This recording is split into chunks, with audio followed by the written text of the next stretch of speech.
visible, you can continue. The recording is started. Yes, yes. Thank you, Dr. Samsev and entire ISF College of Pharmacy for giving me this opportunity. So it is always great to interact with student of ISF. I think regarding the current ongoing things, and I got the topic about real world evidences.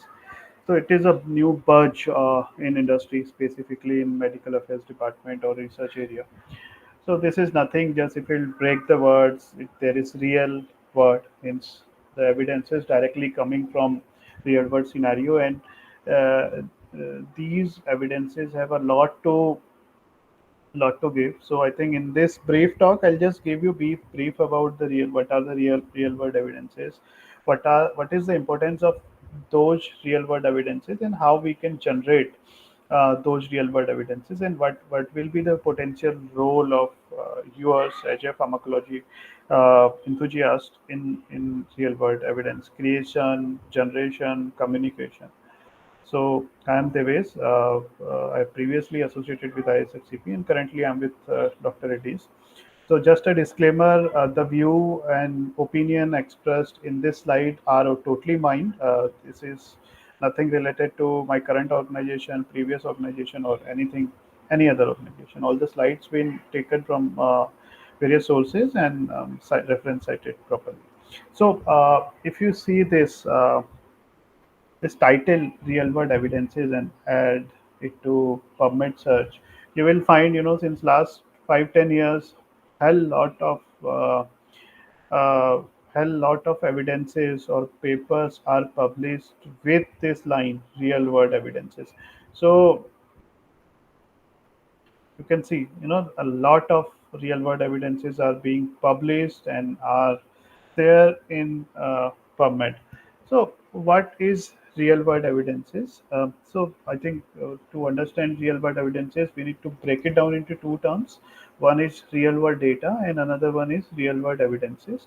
So real world data as defined by FDA is data related to patient health status and the delivery of healthcare, routinely collected from various sources. So I think if you go to hospitals, there are various data record forms, and most commons are, I think, EMRs, electronically medical record. So means you'll go and you'll get that data. So these are the real world data. And then when you're collecting those data, n number of sample size and creating clinical evidences based on this particular data is known as real world evidences. Okay. So the define as per FDA, clinical evidences about the use of potential benefit or risk of a medical product derived an analysis of real world data. So from where we are getting this electronic health record, medical claims, billing data, product and disease registries. There are various cohort going on, like you can say, like disease registry of breast cancer is altogether a similar cohort, and if you're going to get the data of 1,000 and 100 patient, you will come to know a unique pattern, and that unique pattern can be unique evidences. Based on this, you can build something better to tackle that particular patient target or patient care. And patient generated data, I think nowadays lot of wearables app we all are using, and these app or wearable kind of measuring different aspect of our life. So ultimately it is giving us an individual pattern or behavior, and based on that behavior, we can define something, a unique outcome. So these are the real world evidences. So as I told you, the potential source of real world data is medical claims, electronic health record, healthcare database, product or disease registry, and personal device and healthcare application. So where these real world data in clinical settings are being used, I think you all know and you are very well versed about the various randomized, interventional, non-interventional, and observational studies were being conducted in clinical trials. And this real-world data is also being used most commonly in non-randomized, non-interventional studies. So, like, if I'll tell you why this real world evidence is different from randomized controlled trial. If you'll see the randomized controlled trial as sample, I think the very simple thing, there are phase one, phase two, phase three, then post marketing surveillance.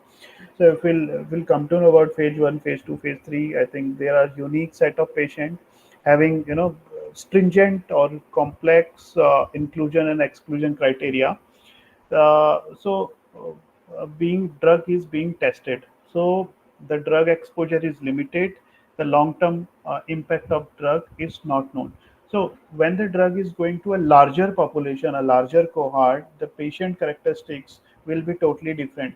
Like, suppose if I'm testing a drug in a cancer patient in a trial, so the patient will be, I think, that particular cancer he is going to affect it. If he is affected to that particular cancer, he is being tested. But when that drug will come to the market, the drug will expose to cancer patient with multiple comorbidity, different age, different gender. So ultimately, we'll come to know what the drug is doing in real world evidences.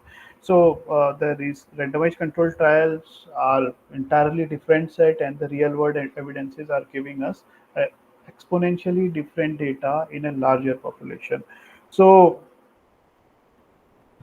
this is the difference, and how real world evidences are unique to traditional randomized controlled trial. So I think this is also very good thing, like a drug being tested for one indication in trial, and when we are getting data from a larger population, larger cohort of real world evidences, we might get some unique reports, or maybe unique side effect, or maybe something we'll get a different or new inclusion, new indication from that particular drug. So it evaluates the potential use of uh, the real world evidences to support labeling changes, add or modifying an indication, the changes in dose, routine, regimen, because you are getting a more valuable data from real world setting, and that that can be a potential benefit for industry. So, uh, why and when to do, and what are the evaluation criteria for real world evidences? So I think we need to understand whether it is fit for use, and can this particular study design provide a unique answer to a scientific question, or uh, does this particular study, what you are going to do, is meeting with the FDA regulatory requirement? As we all know, like, pharmaceutical industry is kind of, or a research industry is highly regulated industry. So whatever we are doing, we need to have a good ethical clearance and under the good regulatory framework. So I think just an example of RWE. So this study, like, uh, was conducted to check the prevalence of neuroendocrine tumors in US from SEER registry, and the objective of this particular real world evidence is to estimate the patient of neuroendocrine tumors using insurance claim in United States. So they collected the data from the registry, and they analyze, and they kind of find out that these tumors are rare, but prevalence are increasing. So what will be the outcome? The outcome is like the payer, or the insurance people will kind of think about this and will make unique strategy. And ultimately, what healthcare from healthcare front, the regulator came to know that the prevalence and incidence of this particular neuroendocrine tumors are increasing. So this is the another example of real world evidences. So literature suggests that there are around 3 to 4 lakh patients of MS, multiple sclerosis. It is a a rheumatological disorder. The objective was to generate an updated and robust estimate of national prevalence from real world data. So they analyzed the claims from various electronic medical record, and the outcome was that around 7 lakh individual in US have multiple sclerosis. and also more granular detail they got, like number of males and number of females, and which area, southwest, midwest, and northwest, which area the highest prevalence. So this is how the real world evidence will give you a real picture of that particular disease, the burden, and it will help the buyer payer, so means regulatory makers, healthcare professionals, an overview about that particular indication, and can help in forming decision. So this is how where these real world evidences, or where you can play a role in research and development. You can kind of define, how, as I told you, like you have to define a real world evidence in a framework of FDA or regulators. So inclusion criteria, exclusion criteria. So means the ultimate design of the real world evidences. You can be a part of market access. I think this is a very emerging and highly potential area where you can play a very important role. Market access is just like economic value of the evidences. I think in developed countries, most of the healthcare bills are paid by the government or insurance companies. So their market access plays a very important role. Sales and marketing. So you're getting new insight. If the prevalence is increasing, you will pitch more of your product, and you will create such strategy about that particular disease. And medical, ultimately, as per the real world safety adverse event, or creating, or new data set, can be a potential uh, role or access in real world evidences. So this is just an insight, like how, like data is generated from randomized clinical trial, electronic medical record, medical data claim, patient reported outcome, and various registries. There are payers, there are clinical records, and sales data in others. From where this data is come, accumulated in the industry, and the data is analyzed in every form. And then we are going to check the burden of disease, the progression of the disease, the patient journey, effectiveness of that particular drug, and what are the healthcare segment where we have to target that particular drug. So suppose if you are developing a cancer drug, you will target it into oncology segment only. And payer, who is the payer, what is the class. If you are coming with a map or a biologics which cost around 1 lakh rupees, nobody is going to take is in this payer economics of India. So all those things you have to think, and this is where this real world evidences and the real world data will help you to create a strategy, to develop a newer outcome, and to develop a targeted strategy regarding your product, regarding your disease, or regarding your study. So this is what a basic overview of this real world evidences. So with this, I'll stop sharing, and if anybody has any question, we'll be happy to answer. Thank you. So anybody want to discuss related to this talk, or if you are having any question, that if you want to join any industry, that you can ask any type of question. अरे यहाँ तो रोहित भी दिख रहा है. Hi Rohit. Hello, sir. Good, good. How are you? Yes, sir. बढ़िया.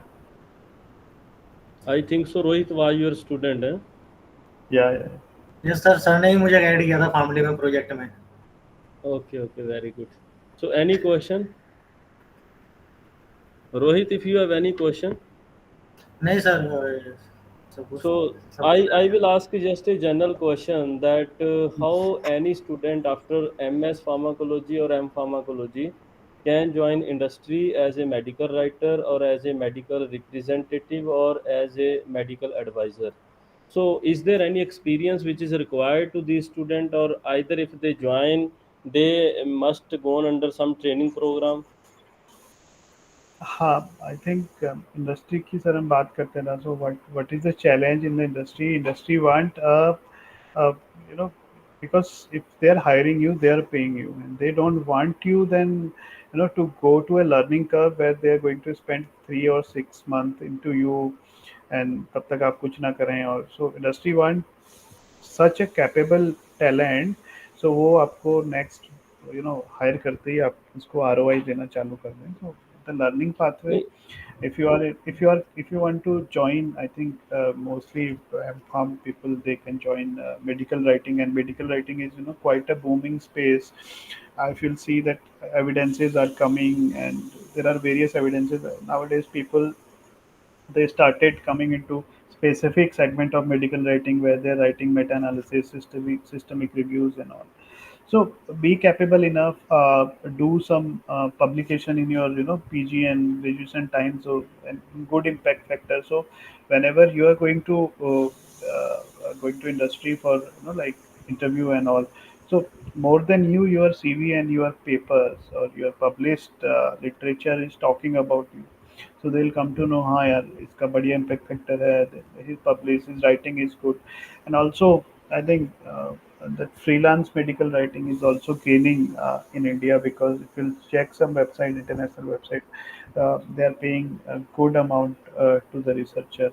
So it's like, uh, identify the skill required for that particular job, and make yourself good in that particular skill, and ultimately it will pay.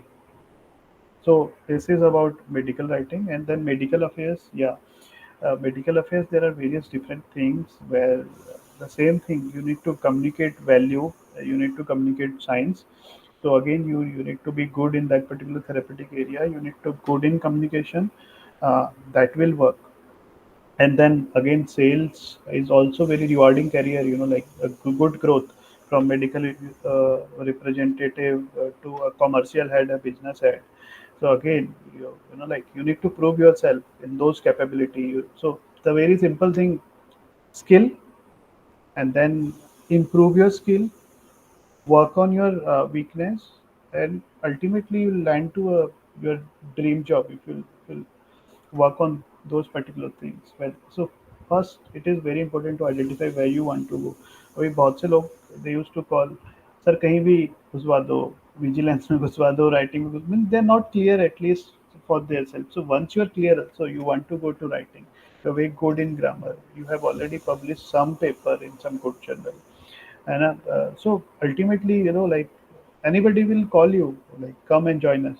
Why can't?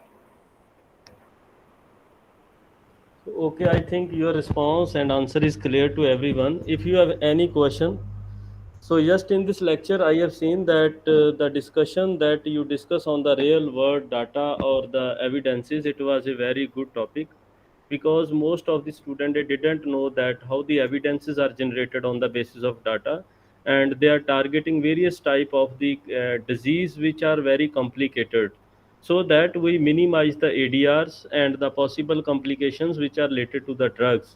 So I hope that everybody get the benefit. I am thank you very much, Dr. Diveshji, for delivering your talk on the recent topic and providing the recent knowledge along with some publication data. And I am also thankful to some of the faculty members who joined this talk, and all the students, research scholars who have taken the benefits of this talk. I welcome you all. Thank you very much. Thank you all. Pleasure Yeah, interacting with thank you. you, sir. Thank you.